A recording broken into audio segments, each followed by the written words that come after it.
வணக்கம். Business studies தேர்வு, அதாவது 319. இத கண்டு யாரும் பயப்பட தேவையில்லை. எப்படி ஸ்மார்ட்டா படிச்சு நல்ல மார்க்ஸ் வாங்குறதுன்னு தான் நாம இப்ப பார்க்க போறோம். வாங்க ஆரம்பிக்கலாம். இவ்ளோ பெரிய சிலபஸ பார்த்தா கொஞ்சம் மலைப்பா இருக்கிறது சகஜம்தான் இல்லையா? நீங்க மட்டும் இல்ல, நிறைய ஸ்டூடெண்ட்ஸ் இப்படி தான் ஃபீல் பண்றாங்க. ஆனா கவலைப்படாதீங்க, இதுக்கு ஒரு சிம்பிள் வழி இருக்கு. அந்த மொத்த சிலபஸையும் ஒரு சுமையா பார்க்காம அத நம்ம வெற்றிக்கான ஒரு சீக்ரெட் மேப் மாதிரி மாத்த போறோம். எப்படி ஒரு தெளிவான பிளானோட இந்த தேர்வுல ஜெயிக்கிறதுன்னு பார்க்கலாம். நம்ம ஸ்ட்ராட்டஜியோட முதல் ஸ்டெப் இதுதான். பாடத்திட்டத்தை வெறும் தலைப்புகளா பார்க்காம மார்க்ஸ் எங்க கொட்டி கிடக்குன்னு கண்டுபிடிக்க போறோம். இதுதான் ஸ்மார்ட் ஒர்க்கோட முதல் படி. சரி, இப்போ இந்த சார்ட்டை கொஞ்சம் நல்லா பாருங்க. இதுல தான் நம்மளோட முதல் க்ளூ இருக்கு. வணிக மேலாண்மைக்கும் வணிக நிதிக்கும் தலா 20 மார்க்ஸ். ஆனா மத்த எல்லா பாடப்பிரிவுகளுக்கும் வெறும் 15 மார்க்ஸ் தான். வித்தியாசம் தெரியுதா? யோசிச்சு பாருங்க. உங்க மொத்த மார்க்ல கிட்டத்தட்ட பாதி, அதாவது 40% இந்த ரெண்டு மாடியூல்ஸ்ல இருந்து தான் வரப்போகுது. அப்ப நம்மளோட முதல் ஃபோக்கஸ் எங்க இருக்கணும்னு இப்போ உங்களுக்கு தெளிவா புரிஞ்சிருக்கும் இல்லையா? ஓகே, இப்போ என்ன படிக்கணும்னு ஒரு ஐடியா கிடைச்சிருச்சு. ஆனா ஒரு கேம்ல ஜெயிக்கணும்னா அதோட ரூல்ஸ் நல்லா தெரியணும்ல. அதே மாதிரி பரீட்சையில கேள்விகள் எப்படி கேட்பாங்கன்னு நாம தெரிஞ்சுக்கணும். வாங்க அந்த விதிகளை பத்தி பார்க்கலாம். இங்க தான் ஒரு பெரிய ட்விஸ்டே இருக்கு. இது வெறும் மனப்பாடம் பண்ற பரீட்சை கிடையாது. பாருங்க, 70% மார்க்ஸ் எதுக்கு தெரியுமா? ஒரு கான்செப்டை நீங்க எவ்வளவு நல்லா புரிஞ்சுக்கிட்டு அதை ஒரு நிஜமான சூழல்ல இப்படி பயன்படுத்துறீங்கன்னு சோதிக்கிறதுக்கு தான். இந்த டேபிள பாருங்களேன், ரொம்பவே இன்ட்ரெஸ்டிங்கா இருக்கு. உங்க மொத்த மதிப்பெண்கள்ல கரெக்டா பாதி, அதாவது 50 மார்க் இந்த 35 ஆப்ஜெக்டிவ் டைப் கேள்விகள்ல இருந்து தான் வருது. அப்போ இந்த பகுதியில வேகமாவும் சரியாவும் பதில் சொல்றது எவ்வளவு முக்கியம்னு பாத்துக்கோங்க. சரி, தியரி எல்லாம் போதும்.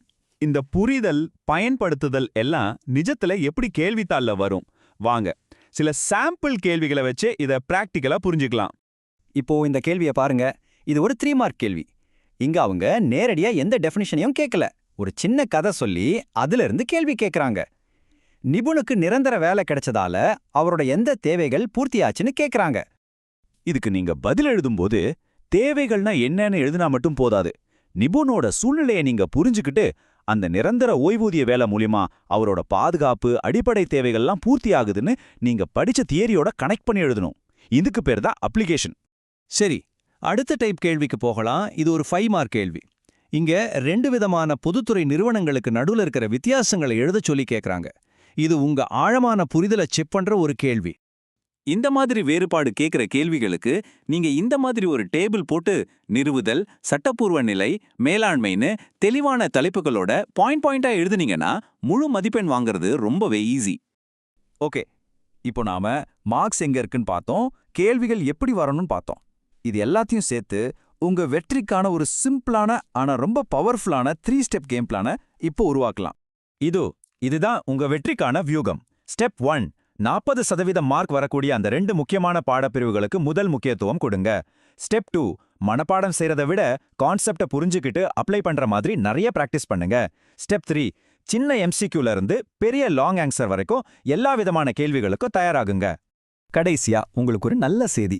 உங்க கேள்வித்தாள்ல முக்காவாசி, அதாவது 75% கேள்விகள் எளிதான அல்லது சராசரியான வகையில தான் இருக்கும். சோ நீங்க இந்த ஸ்ட்ராட்டஜியை சரியா ஃபாலோ பண்ணாலே இந்த மார்க்ஸை ஈஸியா வாங்கிடலாம்.